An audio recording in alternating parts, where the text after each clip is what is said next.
Hello, everyone, and welcome to the Sedona International Film Festival, where we're celebrating our 30th anniversary. I'm your host, Carol Kahn. We are coming to you live from our media room at Yavapai College. We'd like to thank Yavapai College as one of our sponsors, along with our primary sponsor, Northern Arizona Healthcare.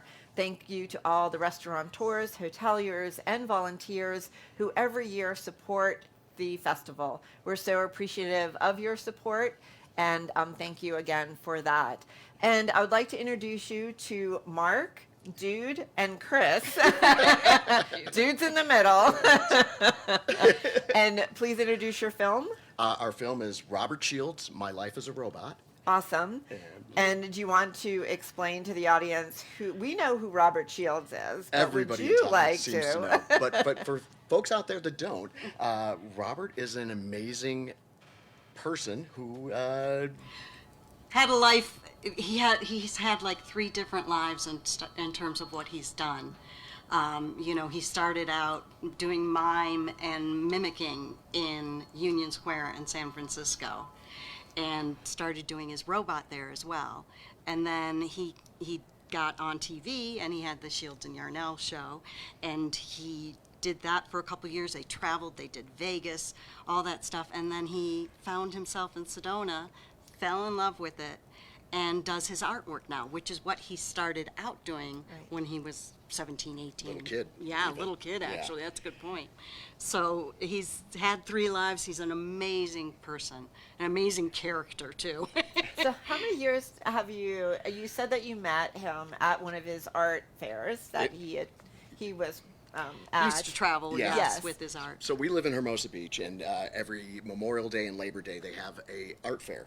So it was a Labor Day, and we met Robert, and I didn't know who he was at first, and I just liked his art. So we started talking, and it was like, wow, yeah, art's beautiful. And we say, he's so curious. He's like, what do you do? We told him what we did, and we do documentaries, and we've actually been here with some because of Robert. Oh. So we told him what we did. Next day came down and gave him a DVD. He goes, you guys should enter Sedona. And we're like, okay, we should try that. Why not? I don't know why we hadn't. So we did. We came out here in February for that festival, and that was in 2011. Oh, And that's what the shirt is for. Exactly. To remind him when. It's not this year. We didn't film this in 2012. This is 2024. I looked a lot better in 2012. Believe me, there was no Dark gray. hair. It's Exactly. like Back to the Future. That's what we're Exactly, doing here. Back to the Future. And it's a frightening one. And I know why we didn't enter Sedona, because we had read up on it and how impressive it was, and what a big We thought festival. our and we films were thought, too small. Too small. So we did. Your audiences were amazing. Your questions Still are. Yeah, Oh, they're the best. amazing. Oh ever. my! And every question was just like, that's a great question. And we were doing things on World War II veterans. And so what happened was then we went to the award ceremony and we won an Audience Choice Award for our documentary. Awesome. And that was for Wings of Silver, the Vi Cotton story. Shocked us. So Memorial Day rolls around and we see Robert and we're like, hey, thank you. That was the best advice ever. And I just started saying, have you ever thought of doing, and I didn't even finish the sentence. And he goes, yes, I want you to do my documentary. And I'm like, Wow. oh, okay.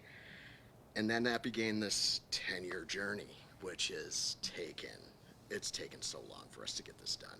Wow. Well, so tell me what took so long. Why is it 10 years in the process? Well, A couple different things in terms of, first with us, some of the physical things we went through. I got thrown from a horse and broke my back. oh no. 3 weeks after shooting Robert's first interview, we were on a roll. Everything was going to happen really quick, and then she broke her back. And it was frightening. And I finally start to get back to normal and able to not have issues with that. And Then I basically had an accident, and I've got 3 bulging discs on my spine, and I can't sit for more than 20 minutes at a time without changing to standing.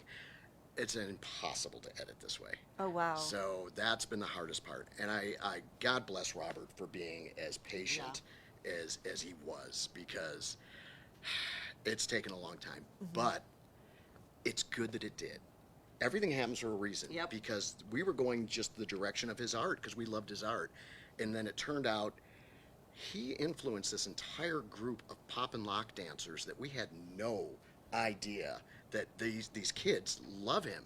I mean, but they're like, some of them are in their teens and some of them are in their 30s, but he has influenced. And some of them are in Japan, and some of them are in Poland, and it just blew our minds. So we took him to this poppers picnic at Union at the Griffith Griffith Park, Park. and he was mobbed. We had no idea. We went in with the cameras. This is before the back injury, and it was interesting because I was, I just put a wireless on him, and he vanished into this crowd of people. But we got these best interviews because people were like, "Oh my God, you don't know how much you've influenced my life." Oh my gosh, that's a wonderful story, like to hear, because really he performed, like, what was it, in the 70s? Yes. Is that like right? With Shields and Yarnell, and then they did their mime. I mean, he's been doing mime in San Francisco for like Exactly. years, yeah. Exactly. He was in, wasn't he in like a circus or something when he was a kid? He or- actually Oh was. my he gosh, taught- yeah, exactly.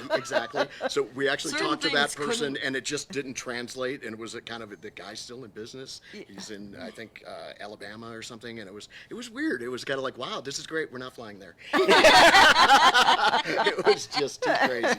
But yeah. Back to the Pop and Locker guys. We have two in the film, Pop and John and Mad Chad. And what was interesting is Mad Chad, we were fans of from his XLM days, which is this web series that's amazing.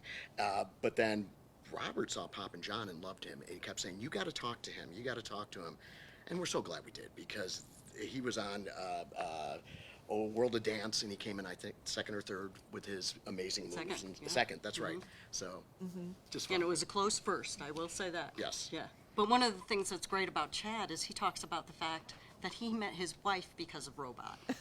He has his daughter because he met his wife as Robot and stuff, and that was his inspiration. He showed us a videotape, because it went back to videotapes. They would swap Right. VHS tapes. Yep. All the fans would swap these No tapes. YouTube back then. And he goes, "There's this one you'll see. It kind of goes crinkly because I watched it so many times. Just this Just one to- section where he does this turn, and I mean, it's just amazing what an effect he had Yeah. on kids of today. Well, he has to be like one of the first that actually he is did all that. the first to perfect it. Yes. And to put it into a marketing type of setting. And to do that in Union Square, he made some good money in Union Square doing that. Wow. So he lived in Mill Valley and working in the streets. Nice. It's like unheard of. One of the drummer from the Grateful Dead was his next door neighbor, and another guy from Quicksilver lived across the street. And I was like, these are like Big famous, time. and it's the street mime. Well, and I also heard, well, actually, I have his book. So I was reading in his book to prepare for this interview that I can't remember the guy's name, but there was some guy in San Francisco that would stop traffic so he could perform. And the guy kept getting arrested. Like wherever he was, this man was like arrested constantly because of him. Oh my gosh. But they wouldn't arrest him because There was too much trouble. So, Right. Yeah. so that's in You the know, film. Herb Cain was one of these big, like Johnny Carson of San Francisco, Print. and he always wrote up on print, and he always did a write up. And if Robert got arrested, he would do this write up on What a Robbie. shame it is. What, don't they have anything better to do than harass So this they poor, started you know? at the police station, and they would start to say, "No, let him go. We're going to get in trouble." In the film, we actually have Robert's attorney. It was a guy that watched him in Union Square, and he was a big Montgomery Street attorney, and he gave him his card and said, "You ever need an attorney, you call me." Well, Robert got arrested, and then he had to represent him in court. And he goes, "I never did any case, but I'm going to do it." And he tells the story about that in the film, and it's very fun. Oh, interesting. Now we have a clip. It's not a clip that's in the film. It is in the correct? film, but it's a small clip in the film. But, Okay. But we thought it would be fun to bring this one. Yeah. Yeah. Okay. So let's take a look at that. Excellent.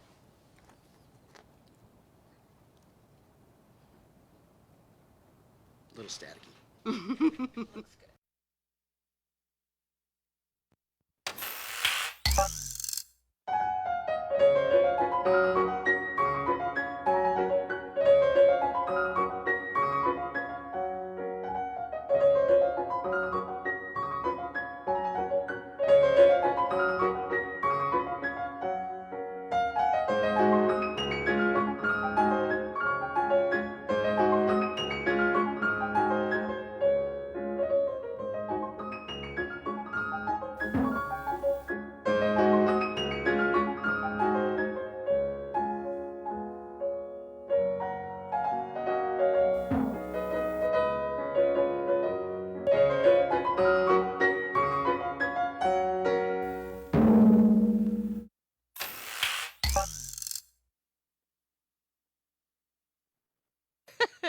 realized he needed to have a demo reel. So he had a small 8mm camera, and he set it up, and they just recorded that. And he goes, I learned how to edit, and I edited it together, and I made my demo reel. And my gosh. that was his wife, Lorene, and it was Shields and Yarnell, and Yes. that just so sweet.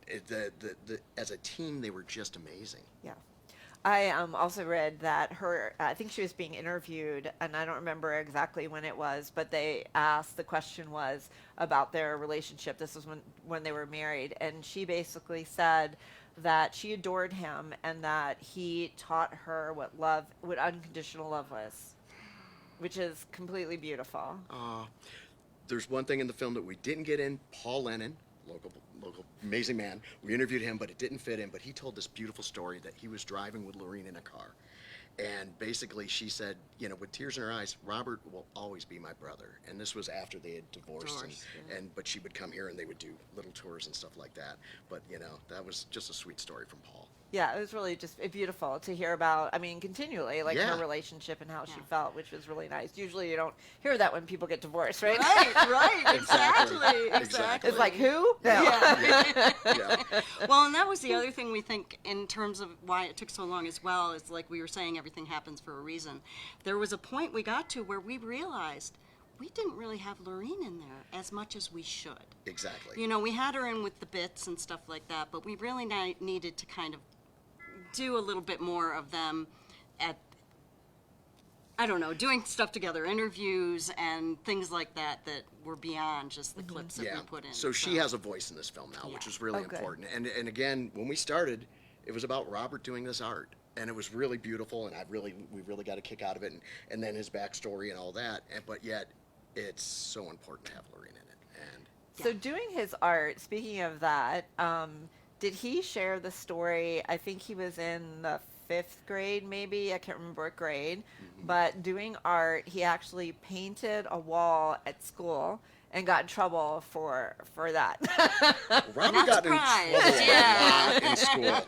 So we could have done a whole film on Robert's trouble in school. It's just, oh my gosh. So we don't have that particular story, but we do have Diane, who is Robert's sister, telling about Robert dressing up, different costumes, dressing up as a woman one time, and then we have his best friend who wasn't his best friend in high school, but kind of knew him and said he kind of thought he was a weirdo. And then he goes, we got to meet him later, and he's now my best friend. We've been best friends since then. And it's just kind of neat. He was a troublemaker. It sounds like it sounds like Oh my gosh, troublemaker yeah. T with a capital T. Exactly. For such a quiet man. And then also, like, at a very young age, so his father wanted him to be a performer, but he wanted to be a doctor, and I think his parents kept pushing See, him. this Is that is correct? the interesting thing about this whole. There are so many just wrong gonna say. stories about him. He There's wrote just this so in many his stories we book. haven't heard. This is in his book. You need to read that. Oh boy. Yeah. So Robert's dad was an optometrist, and he wanted him. He was upset that Robert was working in the streets. His mother was more of an artist, so Gotcha. she really pushed the art and all of that type of stuff.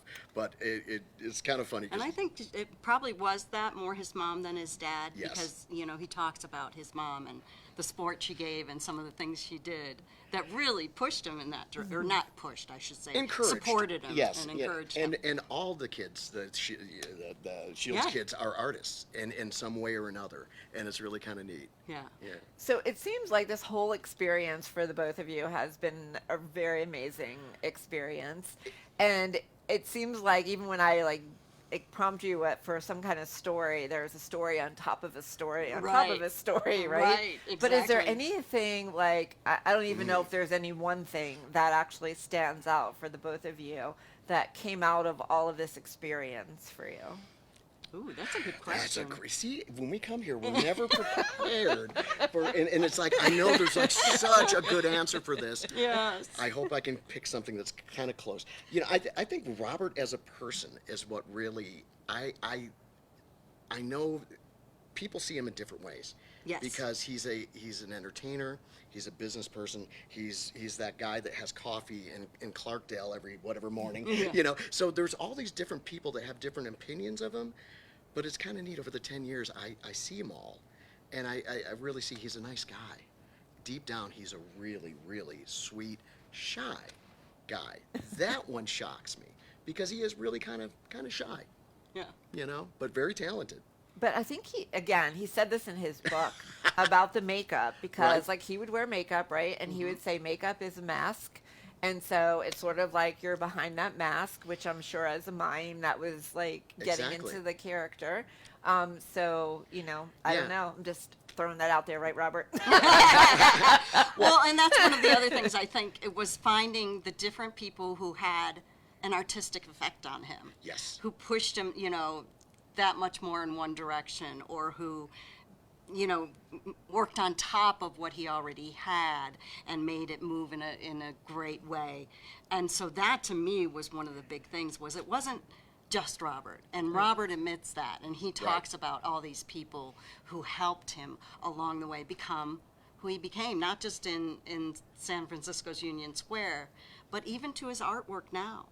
So it's just, that to me was amazing that he really, Growth that happened and yes, everything. but also just the people who affected him. Along the way. And I think that's what's been kind of fun too, is because Robert met all these amazing people. We have too doing this film. Yeah. We got to sit down with Tony Orlando for he talked to us for what, 3 hours? Yeah. And it just talked to us about Robert. And it was just like, okay, can we ask you about your World War, the stuff you do with the veterans? Well, if you're sure if you want. And it's like, we got some of that because that's also Right. what we do. But then Mac Davis and, I had a phone conversation with Ben Fong Torres. We talked to him for an hour. He'd He's, seen the used to editor of Rolling Stone magazine back in the day. So, and it's just an amazing, to me, that was just like, he's calling us. Like, I wish I had a camera on me at the time. So I'm like, Chris goes, answer it. So yeah, Yeah. just fans. Well, awesome. Well, and your film, how could people see your film? It's coming up, right? Yep, it's going to be Thursday at 7:00 at the Art Center, and I believe we've been watching tickets. Tickets are going quick, so if you're thinking about it, I would say get them now because you might miss out. You don't want to do that. And we would love to have you there. Yes. Love to have you. We just enjoy. And this is so much. 11 people have seen this film. So this film was just finished editing 1 month ago today. So this is the world premiere. This is then. the world premiere, and we have not been in a room with more than one other person watching it. So this is going to be. You see me Thursday, and I look very nervous. That's You why. are. It's gonna be. I'm just a little bit now thinking about it. It's like, oh my gosh. Don't Yeah, get there's anxiety. 750 seats. We don't want to add that to anything, Thank you. right? Just Still calm got a down. whole day to go through. Breathe. Thank you. Well, and that does help having been here before. Yeah. But And we knowing- know Yes. it's all going to be fine. It is. Exactly. Patrick, of all people, is going to make sure. Exactly. It's gonna be fine. Love Just him, by the breathe way. in. Yeah, love let it go. Patrick. Let it flow. Right. You're in Exactly. Sedona. Yes. Exactly. Yes. Yes. Thank you. Awesome. Well, cool. And then, do you have a website for Yes, people? we do. It's mylifeisarobot.com. And we're on Facebook and Instagram. We're still figuring out. We're having problems with that. But Because we're we're on old. Facebook. And Exactly. awesome. And thank you for my little robot. Yeah, So you're I've got a welcome. little charm that's a robot, and I love it. So I was wearing it proudly. So Thank you so much. Thank you. So thank you both. I look Thank forward to you. seeing your film. Look forward to Robert. Oh, I know. No, it, I'm sorry, we did Yeah. not interview you. Sorry, dude Okay. was transportation supervisor, and he wanted to make sure you didn't mention that. Okay, thank you. And thank you, dude, for being here. Okay, all right. We'll say bye later. Yes. Yes. Thank you. And don't forget to follow us with more interviews. We're on Facebook Live. And if you are out there taking photos, don't forget to hashtag. It's hashtag SIFF, SIFF 30 for our 30th anniversary. And thank you for watching, and we'll be back with more filmmaker interviews.